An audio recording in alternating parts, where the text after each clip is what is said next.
অনেক পরিশ্রম করতে চাইলে আমরা অনেক সময় এনার্জি পাই না।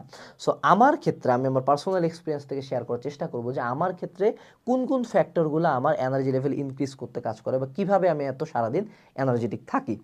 তো এখানে কয়েকটা ফ্যাক্টর আছে। প্রথম যে ফ্যাক্টরটা সেটা হলো আমার মতে ফিজিক্যাল ফ্যাক্টরটা আমাদেরকে কনসিডারেশনে নিতে হবে।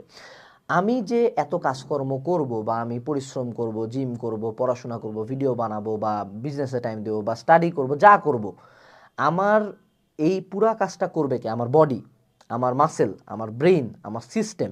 সো আমি যদি আমার বডিকে ইনাফ পরিমাণে ফুয়েল না দিই, আমি যদি সারাদিনে শুধুমাত্র পিৎজা এক স্লাইস, রুটি এক কোনো মতন একবেলা ভাত টাত খাই, আমি যদি সারাদিন দৌড়ায় বেড়াই এবং আমি আশা করি যে না কোনো এক অলৌকিক কারণে আমার শরীর শক্তি পায়ে যাবে, এটা কিন্তু কখনো হবে না।